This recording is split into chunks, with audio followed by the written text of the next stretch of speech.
There. So because I am leaving today. Yeah. I'm so sad, but I will be in the chat. I will have ascended. Still be here. Praise Liz. Because what? Praise Liz. Yes. Praise Liz. Praise Liz. Oh, it's happening. As she ascends towards chat. So it's been really great to be here. I was thinking I could take like 2 minutes to make this about myself. Sure.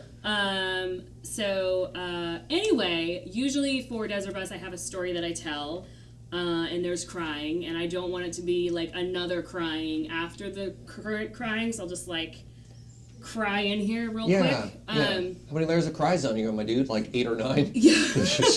All of the crying. I did a lot of crying this week, actually, because Desert Bus is a very like exciting and emotional time. What it's like to be on site here is kind of intense sometimes because we're all excited and there's money coming in. We're remembering what this is about. We remember friends that have been here and have passed on, and just like really amazing stories that we hear from the chat. So, and it's a little bit of an emotional roller coaster, and then there's like no sleep, which is also kind of intense. And I wrote a post that I put on social media about my experience, and it took me a while to write it. So you can, I'm sure I think Desert Bus might have mentioned it. Anyway, if you want more details, you can search like "Damn it, Liz, cancer" and you'll find me. Yay! But what I wanted to say for those of you who haven't heard the story and those of you who want to hear it again, when I was 11 years old, I had Hodgkin's lymphoma cancer.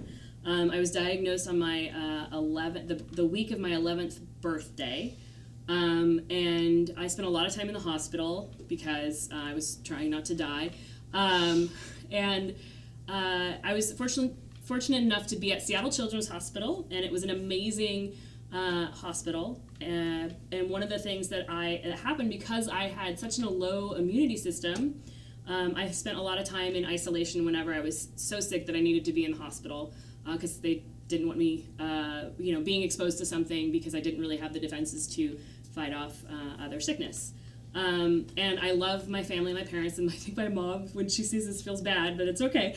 They had jobs sometimes, so they had to go to work, and so they couldn't be with me 24 hours a day.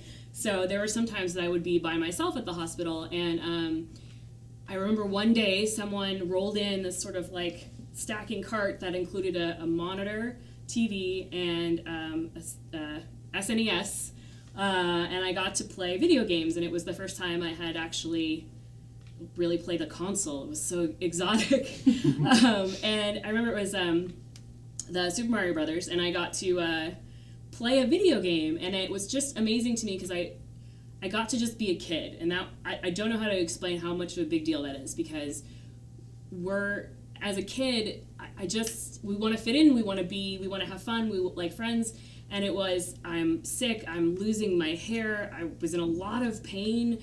There was blood transfusions because they were afraid that I'd get too ill, and all of that. And it would I remember so completely was feeling weird at school because for about the first 6 months we tried to keep me in school, but I ended up getting so sick I ended up being homeschooled. But I felt different.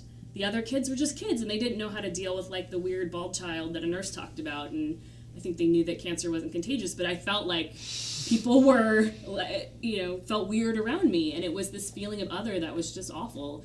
And I remember being in the hospital and playing a video game. I could actually feel like just a kid. Like that was what it was about. It wasn't, life or death. It wasn't, I'm sick of Jell-O. It was about being a kid. I could like run and jump and like pick up like the turtle shells and stuff like that, and I could just play a game like a kid, and that made a huge difference for me. And what is so great about finding this charity and this event, that for the last 13 years, we've been able to contribute our time and money to support a great charity that does that now for other hospitals, including Seattle Children's Hospital.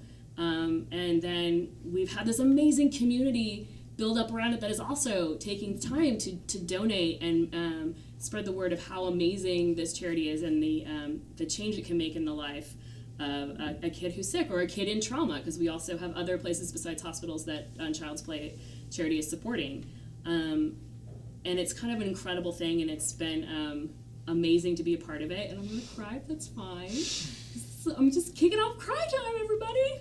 there tissues? Did we? No, tissues haven't arrived yet. Didn't you read my writer? Here's a bell. Thank you.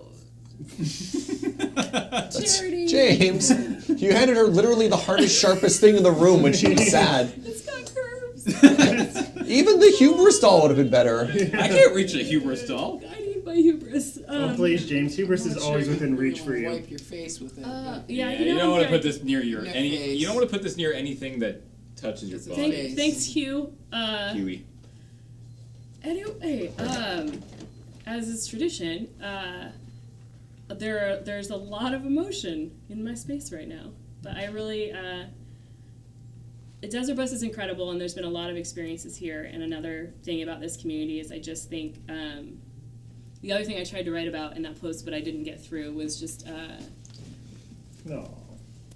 how much this group means to many people. And I think about my first year of Desert Bus, maybe it was my second year, there was a young man named Daniel who came, and he was suffering, fighting cancer, and he used his Make-A-Wish Foundation to hang out in our space, in our gross one bathroom at the time. Like, yeah, it was just amazing that he wanted to come, and part of it was he wanted to help. She's got it. And he wanted to make a difference, and it was just amazing that someone who would, who's dealing with something on his own actually wanted to come and be a part of this, because it's such a big picture, and there's so many lives that we're touching, and even just to put a face on it, like that's the thing. We think about we're raising money for kids to make a difference, and like it's these abstract kids out and without like an identity, and then I'm here to help show you what that looks like, and that's people that you know, or people that you have met, or people that their kids are in the future. So anyway, with those emotions warmed up, who wants to do a call? Yeah.